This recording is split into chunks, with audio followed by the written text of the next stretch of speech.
हिंदवी स्वराज्याचे सरसंस्थापक छत्रपती शिवरायांना मानाचा मुजरा करतो। भारतीय राज्यघटनेचे शिल्पकार भारतरत्न डॉक्टर बाबासाहेब आंबेडकर यांना मानवंदना अर्पित करतो।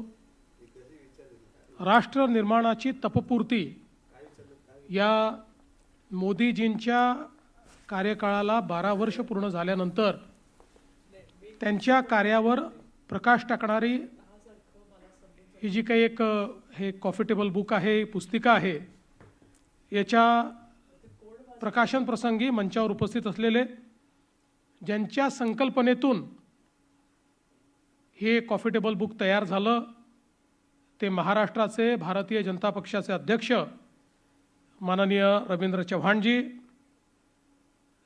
मंत्री मंगलप्रभात लोढाजी, मुंबईचे अध्यक्ष अमित साटमजी, आमदार निरंजन डावखरेजी, योगेश सागरजी, संजय कुटेजी, सुनील राणेजी, राजेश पांडेजी, समोर उपस्थित असलेले माध्यम क्षेत्रातील अनेक दिग्गज मान्यवर आणि उपस्थित सर्व भगिनी आणि बंधूंनो, मी रवींद्र चव्हाण साहेबांचं मनापासून अभिनंदन करेन की माननीय प्रधानमंत्री महोदयांना शपथ घेऊन उद्या 12 वर्ष पूर्ण होत आहेत। 26 मे 1914 ला 2014 ला 26 मे 2014 ला जो आवाज आपण सर्वांनी ऐकला, मैं नरेंद्र दामोदर दास मोदी, तो आवाज आजही आपल्या सर्वांच्या कानामध्ये निश्चितपणे त्या ठिकाणी गुंजतो आहे। आणि ही 12 वर्ष अक्षरशः थक्क करणारी अशा प्रकारची 12 वर्षे आहेत। एखाद्या देशाची शक्ती, एखाद्या देशाचा स्वाभिमान आणि आत्माभिमान कशा पद्धतीने जागृत करून एक मोठं परिवर्तन घडवलं जाऊ शकतं, हे गेल्या 12 वर्षामध्ये मोदीजींनी दाखवून दिलंय। जो देश एखाद्या याचकाच्या भूमिकेमध्ये, कधी एखाद्या बिचाऱ्या भूमिकेमध्ये आपल्याला पाहायला मिळाला, आज तो देश आत्मनिर्भर भारत अशा पद्धतीनं जगाच्या पाठीवर स्वाभिमानाने उभा असलेला गेल्या 12 वर्षाच्या या कार्यकाळात आपल्याला पाहायला मिळतोय। खरं म्हणजे 12 वर्षात मोदीजींनी वेगवेगळ्या क्षेत्रात केलेलं कार्य हे एका कॉफी टेबल बुकमध्ये मांडणं देखील अत्यंत कठीण आहे। आणि त्याबद्दल एखाद्या भाषणामध्ये बोलणं हे तर त्याहीपेक्षा कठीण आहे। पण मला असं वाटतं की ही जी काही 12 वर्ष आहेत, ही नवभारताकडे जी काही भारताने वाटचाल केली त्याची ही 12 वर्ष आहेत। विविध क्षेत्रांमध्ये जे परिवर्तन झालं आहे त्याची ही 12 वर्ष आहेत। आणि या परिवर्तनामध्ये सगळ्यात महत्त्वाची वाटचाल जर आपण काही केली असेल तर या देशामध्ये मोदीजींच्या नेतृत्वात सामाजिक क्षेत्रामध्ये जे विविध कार्यक्रम झाले, मग त्यामध्ये गरिबाला घर देणं असो, गरिबाला शौचालय देणं असो, गरिबाला गॅस देणं असो, गरीब लक्षित, गरीब केंद्रित अशा प्रकारचा जो अजेंडा या ठिकाणी मोदीजींनी चालवला, त्या अजेंड्याला प्रतिसाद किंवा त्याचा परिणाम हा आपल्याला युनायटेड नेशन्सनी ज्यावेळी अहवाल प्रकाशित केला आणि या गोष्टीला मान्यता दिली की 10 वर्षामध्ये भारताने 25 कोटी लोकांना गरिबीपासून बाहेर काढलेलं आहे, हे ज्यावेळी जगाने मान्य केलं, मला असं वाटतं की त्यापेक्षा मोठा एक प्रकारे परिणाम दुसरा कुठलाच असू शकत नाही. 25 कोटी लोक जे गरिबी आणि एक्स्ट्रीम पॉवर्टीमध्ये होते, तीव्र गरिबीत होते, ते गरिबी रेषेच्या वर आले. हे 10 वर्षात करणं जगातल्या कुठल्याही देशाला संभव झालं नाही. ते मोदीजींच्या गरीब कल्याणाच्या अजेंड्याने करून दाखवलं. विविध क्षेत्रांमध्ये ज्या प्रकारे मोदीजींनी या देशाचा पायवा रचला, आता याच्या पुढे सातत्याने त्याच्यावरच्या इमारतीवर मजलेच चढणार आहेत. आपण पुढेच जाणार आहोत, कारण इतका भक्कम पाया मोदीजींनी रचलेला आहे की आता पाठीमागे जाण्याचं काहीच कारण नाही. आज आपण बघा, अर्थव्यवस्था म्हणून भारताने केलेली प्रगती ही थक्क करणारी प्रगती आहे. आपल्या भारताचा GDP जो 2013-14 साली 103 लाख कोटी होता, आज तो GDP 357 लाख कोटीपर्यंत पोहोचलाय. म्हणजे 10 वर्षामध्ये 3 पटीने आपला GDP या ठिकाणी वाढलेला आहे. महाराष्ट्राचाच आपण विचार केला तर साधारणपणे 13-14 मध्ये जो महाराष्ट्राचा GDP 13 लाख कोटीचा होता, तो आता 54 लाख कोटी रुपयांपर्यंत पोहोचलेला आहे. आणि मला असं वाटतं की ही जी काही एक प्रकारे देशाच्या अर्थव्यवस्थेची वाढ आहे, मोदीजींनी एक महत्त्वाचा शिफ्ट देशाच्या अर्थकारणात आणला. UPAच्या सरकारमध्ये मानसिकता अशी होती की आम्ही लोकांकरता योजना तयार करू आणि जे काही आहे ते अनुदानाच्या स्वरूपात लोकांना देऊ, त्याच्यावर लोकांनी जगलं पाहिजे. आम्ही नवीन संधी निर्माण करणार नाही, आम्ही देशाच्या विकासावर, देशामध्ये पायाभूत सुविधा तयार करण्यावर कोणताही खर्च करणार नाही, लोकांना आपल्यावर अवलंबित करून ठेवू, अशा प्रकारच्या मानसिकतेतून, ज्याला डोल्सची इकॉनॉमी म्हणतो, अशा प्रकारची अर्थव्यवस्था, अनुदान प्रणित अर्थव्यवस्था ही त्या काळामध्ये तयार झाली. आणि त्याचा परिणाम असा झाला की हळूहळू अर्थव्यवस्थेच्या ताणामुळे आपण संधी पण निर्माण करू शकलो नाही आणि लोकांना त्यांच्या जीवनाकरता आवश्यक काय आहे तेही देऊ शकलो नाही. परिणामतः इतक्या मोठ्या प्रमाणात देशातल्या गरिबीमध्ये एक मोठी जंप आपण 10 वर्षाच्या UPAच्या कार्यकाळात पाहिली.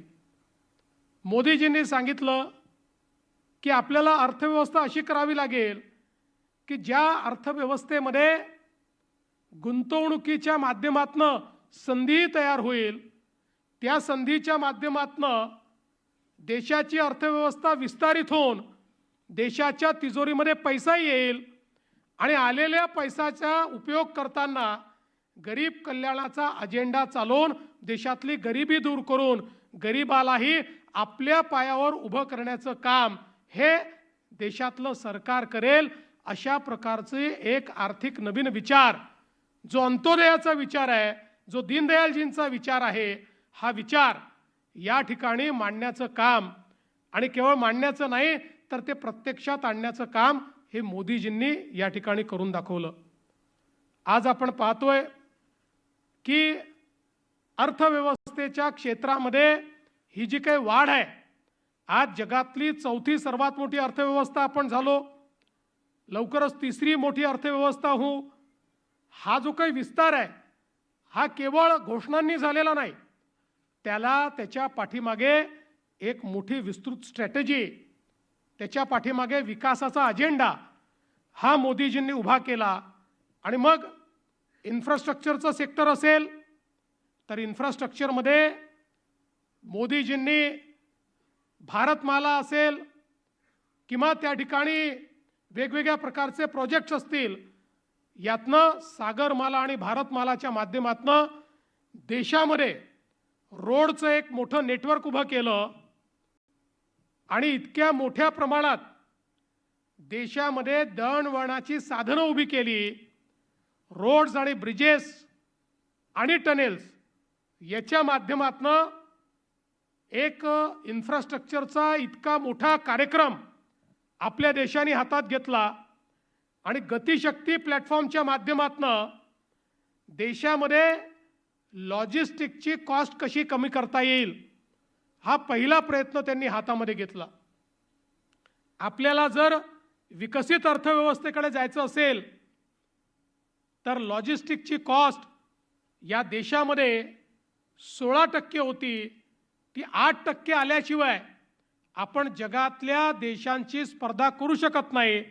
आणि म्हणून रोड, पोर्ट, एअरपोर्ट, रेल्वे या सगळ्या इन्फ्रास्ट्रक्चरमध्ये गुणात्मक आणि संख्यात्मक बदल आणण्याचं काम हे मोदीजींनी करून दाखवलं। आणि आज आपण पाहतोय आता 16%वरनं आपण 11%पर्यंत आलोत।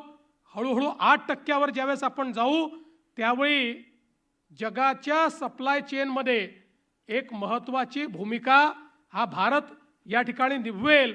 किंबहुना चीनशी स्पर्धा करताना आपला सगळ्यात मोठा बॉटलनेक हा लॉजिस्टिक कॉस्टचा होता, तो हळूहळू संपतोय आणि तो 8%वर आल्यानंतर जगामध्ये सप्लाय चेन रिप्लेसमेंट हे जे चाललेलं आहे त्यात सगळ्यात महत्त्वाचा प्लेयर हा भारत असेल। आपल्याला माहिती आहे सीमावर्ती क्षेत्रामध्ये काश्मीरसारख्या भागामध्ये नॉर्थ ईस्टमध्ये जिथे लोकांनी रस्ताही पाहिला नव्हता, रेल्वेही पाहिली नव्हती, तिथे रस्तेही पोचले, रेल्वेही पोचली। किंबहुना मी ज्यावेळेस लद्दाखला गेलो होतो आणि तिथल्या नॉर्दर्न कमांडच्या कमांडिंग ऑफिसरशी चर्चा करत होतो त्यावेळी त्यांनी सांगितलं 2 सरकारमधला विचार करण्याच्या पद्धतीतली भिन्नता काय आहे। तर म्हणाले जुन्या काळातल्या सरकारला UPAच्या आम्ही सांगत होतो की चायनाने बॉर्डरपर्यंत इन्फ्रास्ट्रक्चर आणलेलं आहे, चायनाच्या सोबत वॉर झाला तर त्यांची मूव्हमेंट जी आहे लॉजिस्टिक मूव्हमेंट ही ते 24 तासात करू शकतात, 48 तासात करू शकतात, आम्हाला मात्र 7-8 दिवस लागतील कारण आपलं बॉर्डर इन्फ्रास्ट्रक्चर तयार नाही आहे। त्यावेळी UPAचं सरकार म्हणायचं की आपण जर ते केलं तर चीनला त्याचा फायदा मिळेल। आता चीनला आपल्या देशामध्ये एंट्री करून आपल्या देशात येण्याकरता रस्तेच नाहीत, ते तर बॉर्डरपर्यंतच रस्ते घेऊन आले आहेत। आपण रस्ते केले तर त्याचा फायदा चीन घेईल आणि म्हणून रस्ते करायचे नाहीत असा निर्णय त्या सरकारने केले होता। ते म्हणाले आताच्या सरकारने ज्या प्रकारे बॉर्डर इन्फ्रास्ट्रक्चर तयार केलं आहे चीनला तरी 24 तास लागतील, भारत 12 तासामध्ये त्या ठिकाणी मोबिलायझेशन करू शकतो। अशा प्रकारचं काम आज भारताने केलेलं आहे। आणि म्हणून एकीकडे इन्फ्रास्ट्रक्चर बॉटलनेक्स दूर केले। आज वाढवणसारखं बंदर जे आपण तयार करतोय, देशातलं सगळ्यात मोठं बंदर JNPT देशाचा 60-65% कंटेनर ट्रॅफिक जे हँडल करतं हे JNPTचं देशातलं सगळ्यात मोठं बंदर जगातल्या पहिल्या 30 बंदरांमध्ये देखील येत नाही। आजही आपण बघा जगामध्ये आर्थिक सुपर पॉवर तेच आहेत ज्यांच्याकडे मॅरीटाईम पॉवर आहे, सामुद्रिक व्यापार हा ज्यांच्याकडे आहे तेच जगावर आजही इकॉनॉमिकली राज्य करतायत।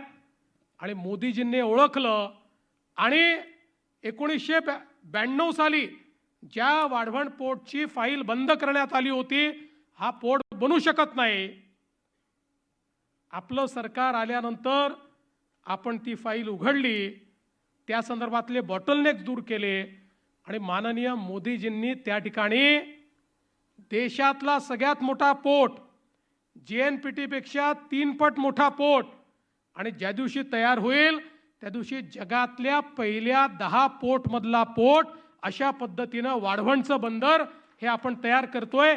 एकटं वाढवणचं बंदर मॅरिटाईम पॉवर म्हणून 30 वर्ष आपल्याला पुढे नेणार आहे.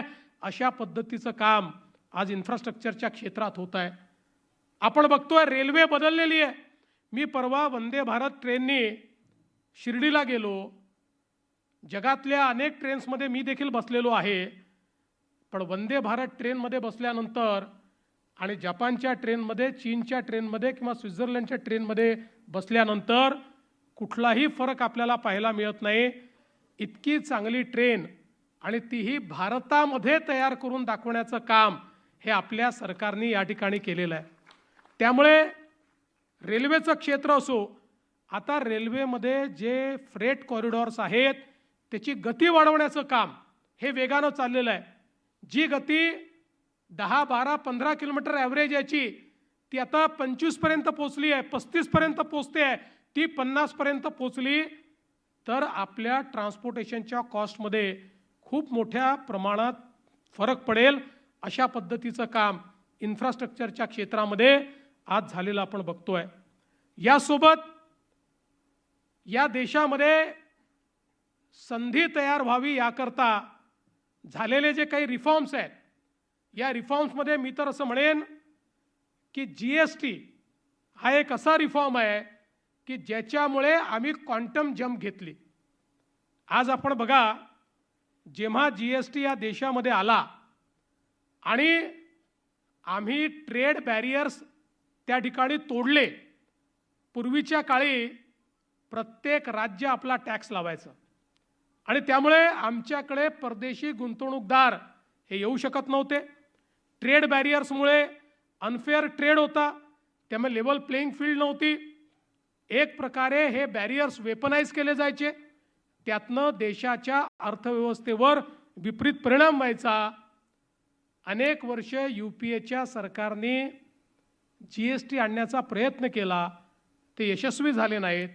पण मोदीजींनी GSTवर एकमत घडवलं आणि घडवून या देशामध्ये GST आणला.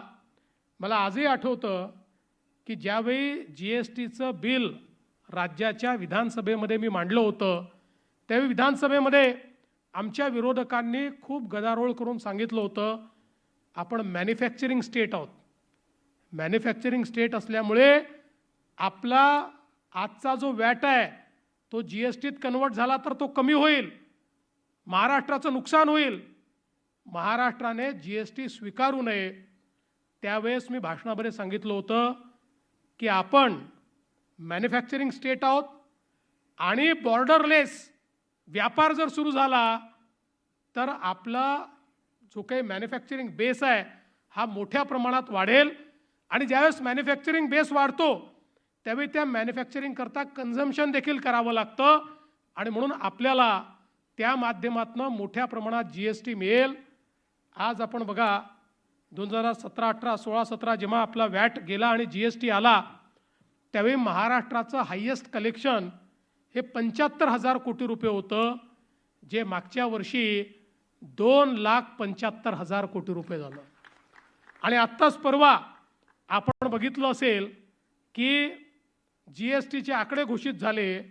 या आकड्यांमध्ये आपल्या नंतरची जी दोन्ही राज्य आहेत, 2 नंबर आणि 3 नंबर, ती दोन्ही राज्यांना एकत्रित केलं तरी देखील महाराष्ट्राचा GST जास्त आहे. आणि एक क्वांटम जंप आपण त्या ठिकाणी घेतली GSTमुळे. आणि सगळ्यात महत्त्वाचं की त्या काळामध्ये सगळे असं म्हणायचे की GST फेल होणार आणि त्याचं कारण ते सांगायचे. 20-25 देशाचा त्या ठिकाणी अनुभव सांगितला जायचा, या देशात फेल झाला, त्या देशात फेल झाला. पण मोदीजींनी GST तयार करताना या देशातली सगळ्यात मोठी क्रांती जर काही केली असेल तर GSTNचं नेटवर्क हे डिजिटल इंडियामधलं एक असं क्रांतिकारी पाऊल आहे. एक अशी ही मी तर असं म्हणेन की जादुई नेटवर्क आहे की ज्याच्यामुळे आज बघा GSTNमध्ये GST भरणाऱ्यांचा बेस, वॅट भरणारे जे लोक होते त्याच्यापेक्षा 5 पट लोक वाढले. पण GSTNमुळे सीमलेसली कुठलाही त्या ठिकाणी ह्युमन इंटरव्हेन्शन न करता आज GST भरता येतोय। आणि नेटवर्क असं आहे की त्या नेटवर्कमध्ये GST भरल्यानंतर केंद्राचे पैसे थेट केंद्राला जातात, राज्याचे पैसे थेट राज्याला येतात। कुठेही केंद्र आणि राज्य एकमेकावर अवलंबून नाही, अशा पद्धतीनं GSTNचं नेटवर्क हे त्या ठिकाणी तयार करण्यात आलं।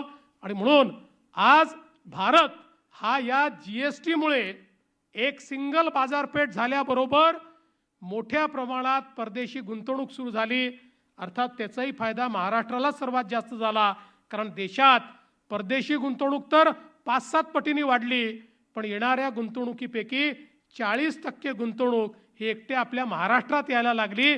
त्याचा सगळ्यात मोठा फायदा आणि बेनिफिशियरी आपला महाराष्ट्र आहे। आणि म्हणूनच आपण जर बघितलं तर डिजिटल इकॉनॉमीमध्ये भारताने जे पाऊल ठेवलं, UPI हे आपल्या डिजिटायझेशनचं एक दुसरं आश्चर्य आहे।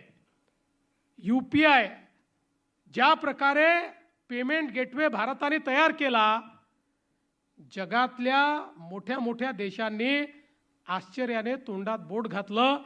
आणि जगातले किमान 25 देश असे आहेत की जे आता UPI वापरतात, त्यांचा पेमेंट गेटवे हा UPI आहे।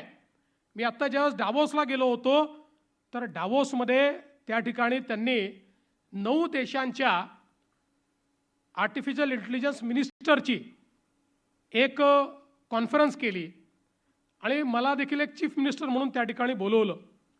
आणि त्या ठिकाणी ज्यावेळेस आम्ही चर्चा करत होतो त्यावेळी ब्राझीलच्या आर्टिफिशियल इंटेलिजन्सच्या AI मिनिस्टर होत्या, त्या ब्राझीलच्या अर्थमंत्री देखील होत्या। त्यांनी त्या ठिकाणी सांगितलं की आता आम्ही कंप्लीट डिजिटल अशा पद्धतीच्या इकॉनॉमीकडे चाललो आहोत। आणि या डिजिटल इकॉनॉमीमध्ये जात असताना आम्ही भारताचा UPI स्वीकारला आहे आणि त्याच्यामुळे आमची डिजिटल इकॉनॉमी चांगल्या पद्धतीनं प्रोसेड होते आहे। त्यावेळी मला इतका अभिमान वाटला की आपल्या मोदीजींनी एक अशी गोष्ट तयार केली की ब्राझीलसारखा देश, जगातले मोठे मोठे देश हे या ठिकाणी आज आपला UPI स्वीकारतायत। आणि याच्यामुळे आपल्या देशातल्या डिलिव्हरी सिस्टीममध्ये म्हणजे आपल्याला कल्पना आहे, राजीव गांधी म्हणाले होते 1 रुपया दिल्लीतनं पाठवतो तर केवळ 15 पैसे शेवटच्या माणसापर्यंत पोचतात, कारण आपली डिलिव्हरी सिस्टीम अशी होती जी व्यक्ती केंद्रित नव्हती, ती त्या ठिकाणी जी व्यवस्था आहे ती व्यवस्था केंद्रित होती। व्यवस्थेतल्या प्रत्येक माणसाला त्यातनं आपला शेअर काढून घेता येत होता आणि त्यामुळे शेवटच्या माणसाला 15 पैसेच मिळायचे। पण मोदीजींनी ही जी सिस्टीम उभी केली, मोबाईल आणि UPIची जी सिस्टीम तयार केली, जनधन खात्यांची जी सिस्टीम तयार केली, त्यामुळे आता कुठल्याही योजनेचे पैसे हे थेट बेनिफिशियरीच्या खात्यामध्ये जातात। आता आपल्याला हे ऐकायला मिळत नाही की तहसीलदाराने पैसा रोखला, तलाठ्याने आमचे पैसे खाऊन टाकले, कुठल्या तरी इंजिनियरने आमचे पैसे मारून टाकले।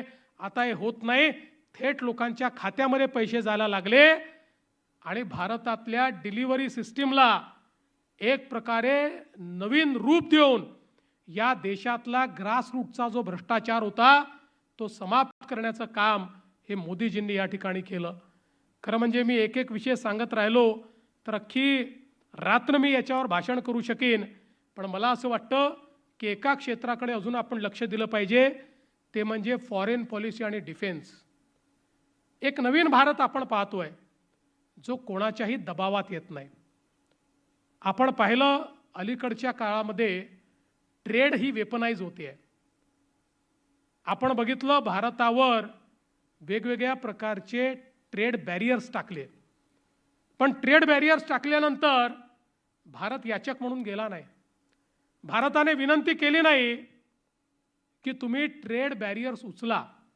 भारताने सांगितलं ट्रेड ट्रीटी होईल, पण ती होत असताना आमच्या शेतकऱ्याचं हित हे जर त्या ट्रेड ट्रीटीमध्ये असेल तर आम्ही त्या ठिकाणी तो करार करू।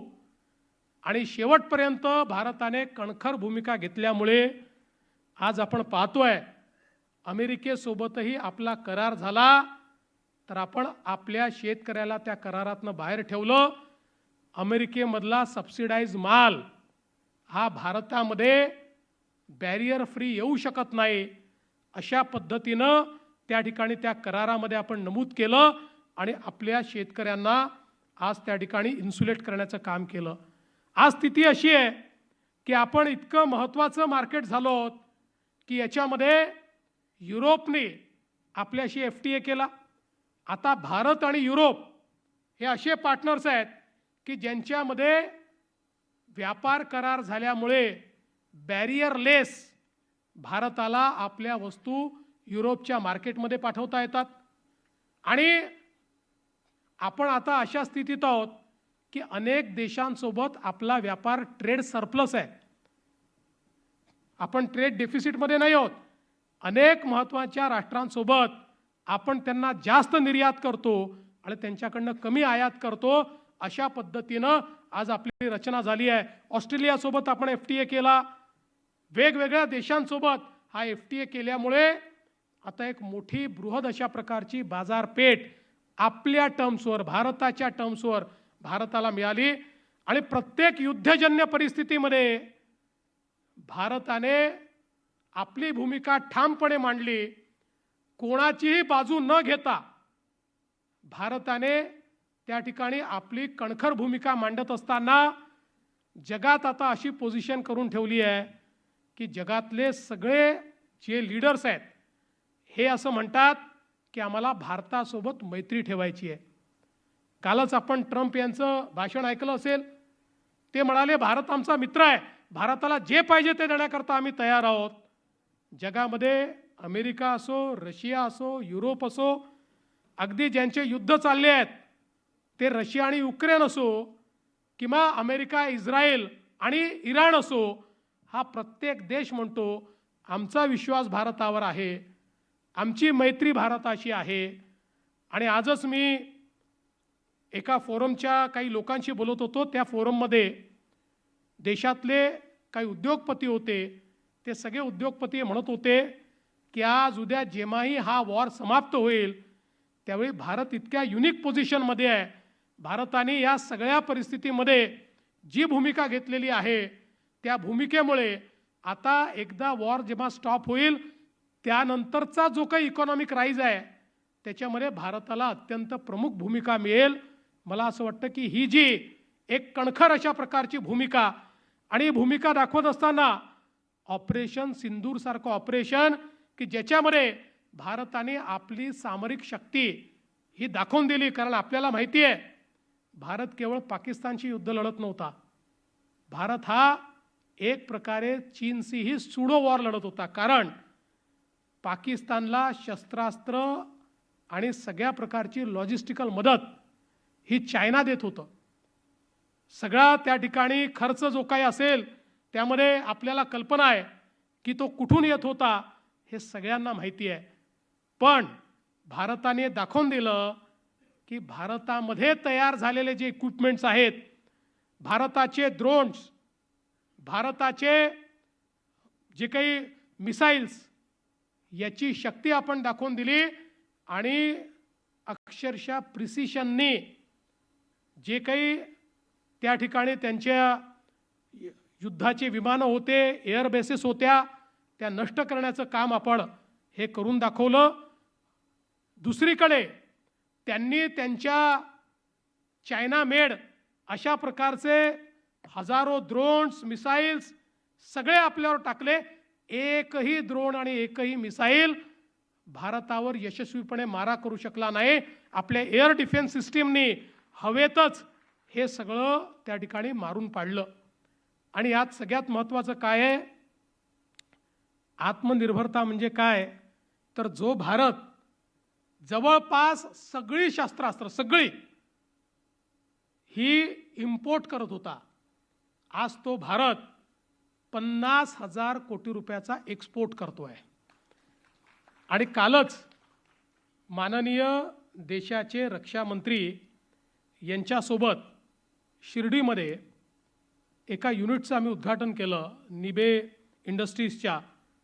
मोठं युनिट आहे. जवळजवळ त्या ठिकाणी अर्ध्या किलोमीटरचे 9 शेड्स आहेत, ज्या ठिकाणी मिसाईल्स बनत आहेत, शेल्स बनत आहेत.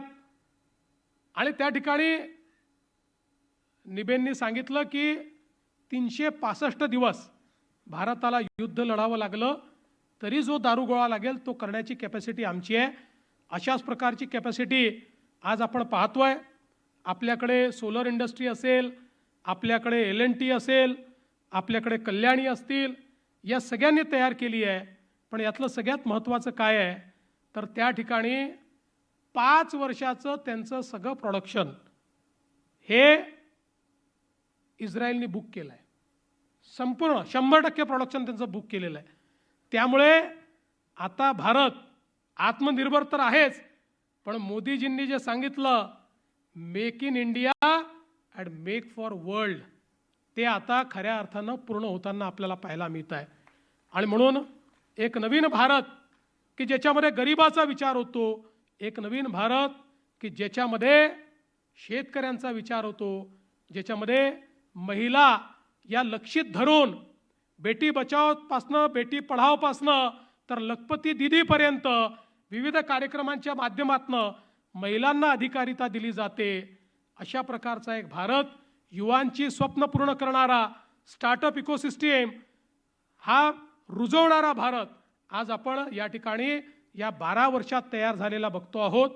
आणि म्हणूनच मला असं वाटतं की ही जी तपपूर्ती आहे, या तपपूर्तीच्या निमित्ताने रवींद्र चव्हाणजींनी हे जे काही कॉफी टेबल बुक या ठिकाणी प्रकाशित केलं आहे, यामध्ये मेजर हायलाइट्स हे आपण आणण्याचा प्रयत्न केलेला आहे. आणि विशेषतः मला आनंद आहे की ज्यांचं म्हणणं हे महाराष्ट्रातले लोक ऐकतात, अशा अनेक लोक माध्यम क्षेत्रातले हे आपण या ठिकाणी बोलवलेले आहेत. हा संपूर्ण विषय जे ॲम्प्लिफाय करू शकतात अशा पद्धतीची मंडळी या ठिकाणी सगळी आलेली आहेत. त्यामुळे मला विश्वास आहे की आपल्या सर्वांच्या माध्यमातून भारताची ही वाटचाल ही आपण जनाजनापर्यंत पोहोचवण्याचा प्रयत्न कराल. मी आपल्या सर्वांचे मनापासून आभार मानतो. माननीय रवींद्र चव्हाणजीचे मनापासून अभिनंदन करतो आणि माझं बोलणं संपवतो. जय हिंद, जय महाराष्ट्र.